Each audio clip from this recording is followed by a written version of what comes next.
done seeing most of the movies, majority of the movies. So enjoy it very, very much. Especially that first initial movie. That movie was pretty cool. Despite not being from London, Dawn Levy still kind of found a way to fit in a movie that has cast members of majority. Hope it's continuous action, voice action, even though he's an American, it's not hard to tell by his accent and the way he spoke, because he knows he speak great. I do remember there being fires in this movie. I don't really remember any like romantic gestures, romantic plays, anything like that happening in this movie. Which you guys know my philosophy on that. How I feel about that. Uh, something I'm here for.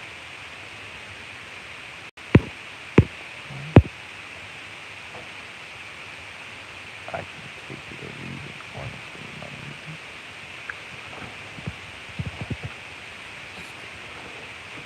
There most of the time I'm not here watching the movie fully past all that good stuff. If you haven't seen the review stating that this has mental earlier on, the other one since it was so way later, than this one. This one was like the very first like horror movie of the Quatermass series. It's 3 movies and then a series, romance series. Which is great. Do you read that? That's a fun film. I'm not gonna regurgitate anything or go over anything that I've already discussed, but the Quatermass has been good to see Don Levy for the first time in all his glory, for the first time being experienced with a female actress and all that. I wasn't too familiar with him or her body of work, but everybody did good in this movie, including the side characters.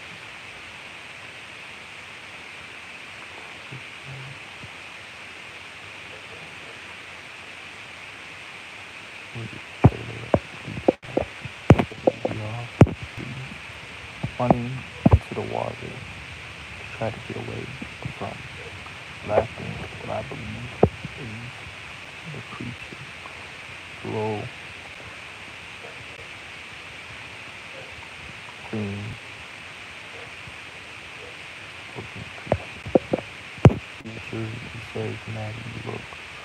And we got some dialogue saying it's coming to wipe away everything away from the space of the earth. And it was some great dialogue.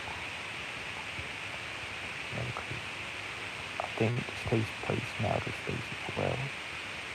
Kind of ties into the previous movie, which, in all honesty, incredible.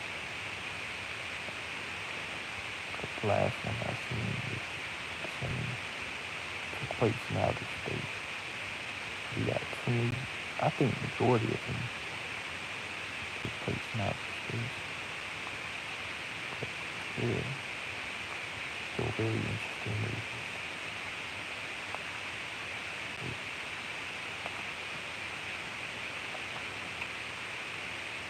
Highly recommend it.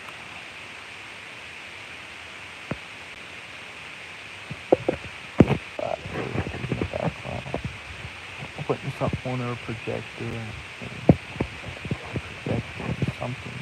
I don't know what they were projecting, but it is still very interesting. Seeing dude bumps all over his face, and a woman, she screams after she sees him because she knows something wrong as they're in the car. Something off. The dude is weird, has a very creepy vibe to him, very ominous vibe to him, very strange vibe to him, basically. And scowling away when a woman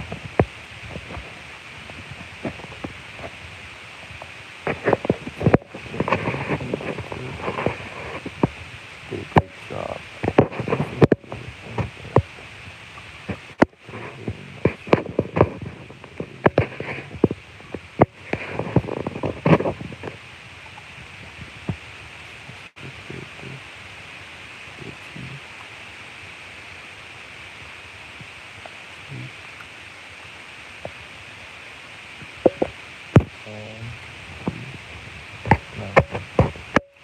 Get a moment of dialogue where, like, this man knows that same secret he will never speak again. So he gets stabbed with something by that creepy man with bumps on his face, who essentially is like an antagonist of the movie. I'm assuming he's healed at that point, or just attacked the living, but that was still a great sense of dialogue and sense of purpose. You know, a way to present attacking or killing off first villain, I mean protagonist of the film. Really, really much enjoyed that. The house, as stuff comes crashing down on him inside the house. Basically like everything, like to warn you that the creature's coming. And what it reminded me sort of like an earthquake, tornado,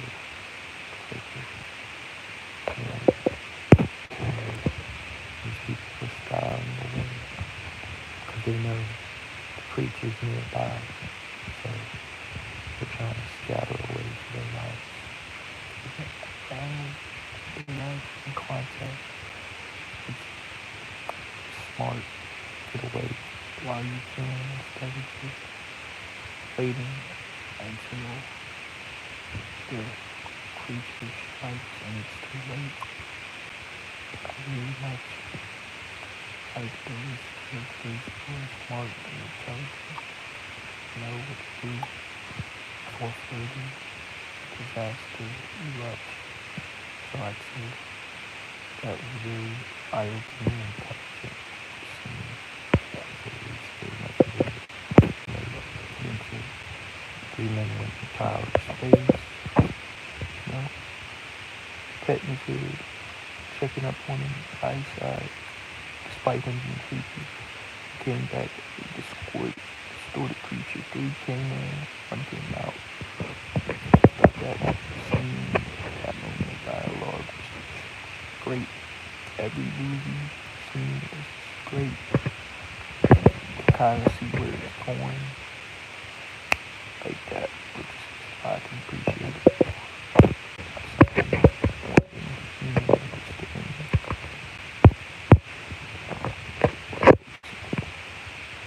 What he was possessed by, the creature. Don Levy. So the man basically extorted Don Levy's ass and he be brought back to his normal state of being telling the man, bring him back, I know you can do it. What is, you know, it's a great moment of dialogue, great scene, chemistry between this wacky looking plays character and Don Levy. I don't know if they worked previously, but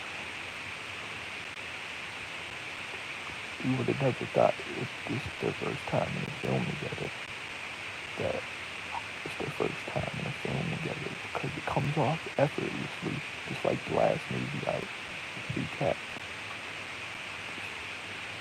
Very much came off very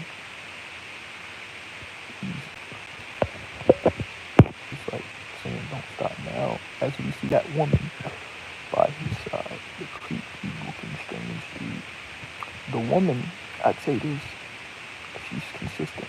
There's longevity with her, because throughout the film, she's there with him, by his side, supporting him. So she's a true definition. No matter how wacky, no matter how strange, no matter how weird, after he went into outer space, came back, distorted, she's still by his side. It's like that Beauty and the Beast. I mean, it's like that Beauty and Frankenstein type of a matchup type thing. The normal girl and the weird, obsessed guy. That's the only thing I can compare it to, or use terminology for. She's there in every scene, I swear. She's everywhere. Dawn Legend and the girl have a discussion where she said you destroyed everything because she said there's no room for, I'm assuming, none of that.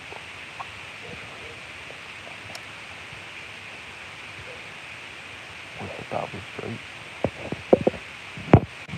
The road, trail, or whatever.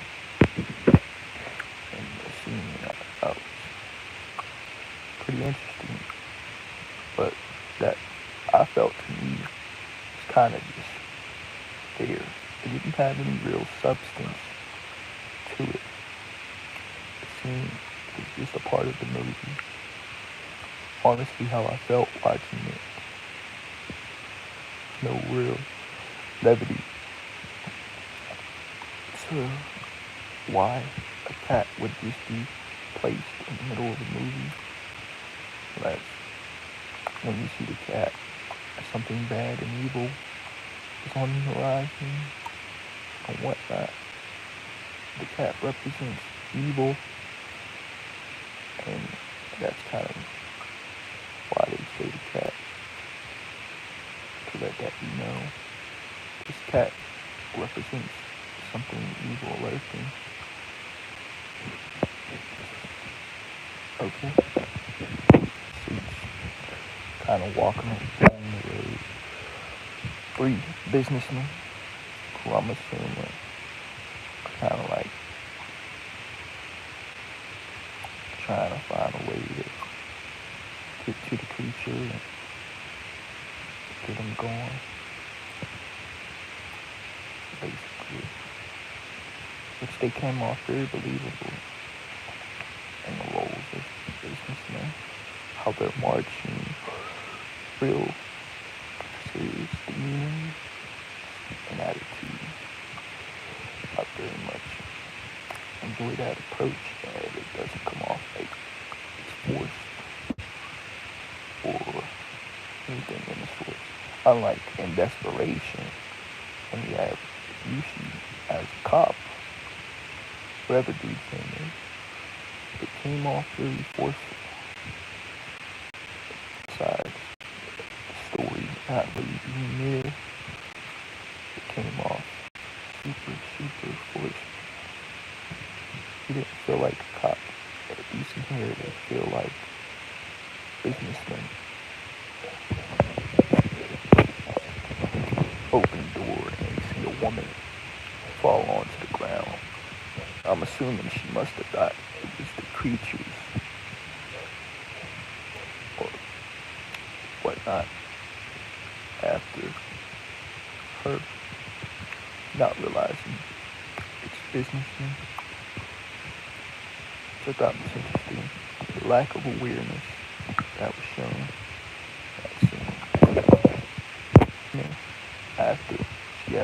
something horrible. Assuming that person had been murdered.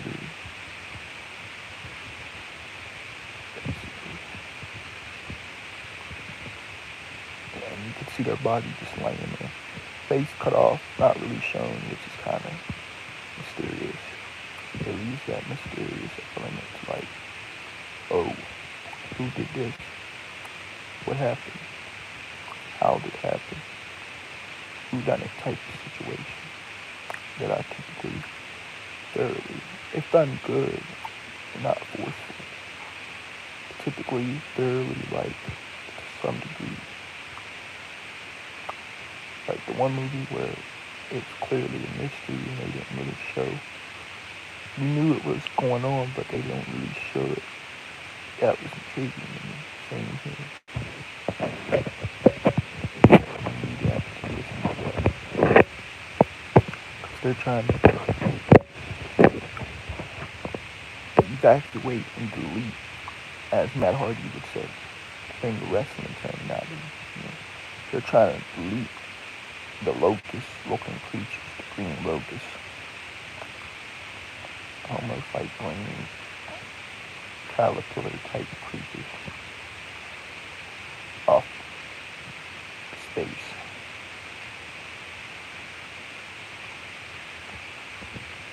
I mean, I noticed off rip that they were some sort of businessmen, and I was right on that assessment. Why, when you review movies or recap, you want to make sure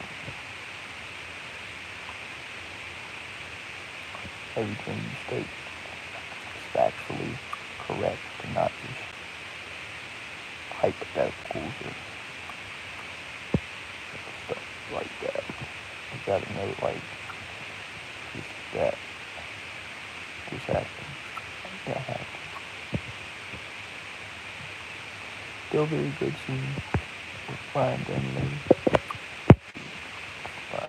Not to touch anything unusual that you might find in the streets, and which came off very serious, very genuine, because he says it so bland and so stern, as Brian on it, to really depict his film credits and his movies.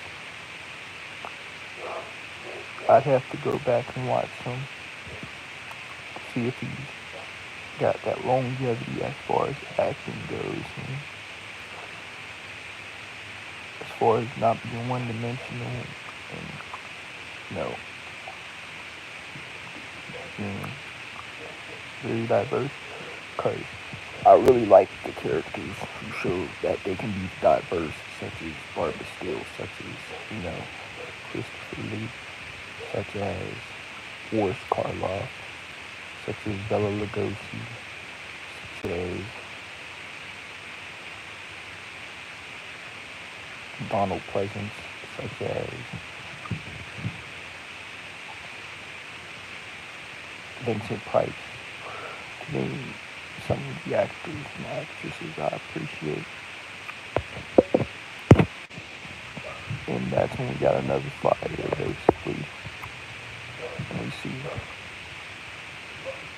somebody with like a fire extinguisher to put out the fire, which I thought was interesting, instead of last time, than just allowing the fire to continue and not putting it out. Here, they do the logical thing, giving the fire extinguishing the fire. Boom. I got the words today. I know what to say today. So yeah, that was a very interesting, integral, important key and part to the story. So very much, I like this movie a lot, and it's very much on par with, a lot of fire scenes in the movie. Not a lot. Decent amount. You get 2 fires. Shit, in the last movie, there were three fires had occurred. Those fires came off realistic, nostalgic, and great and believable.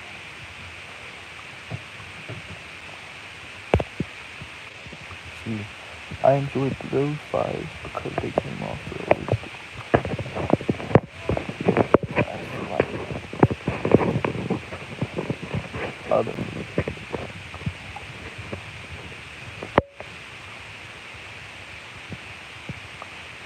admin fires, they weren't too good, or you can just tell aren't that good and believable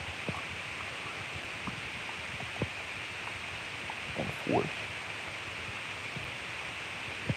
I wouldn't watch.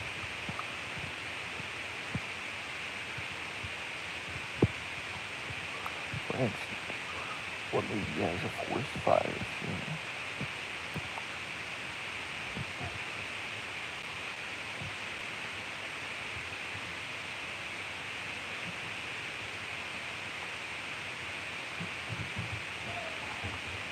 Okay.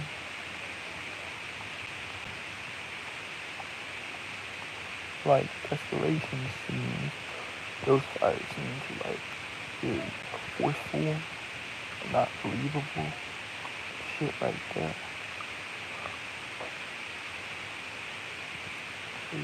Shit.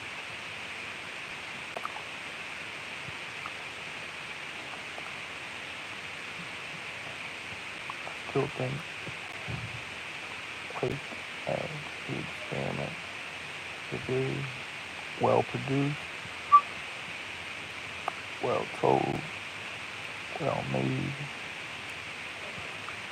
well acted, well directed, well produced, well put together movie for 1955. Very much so.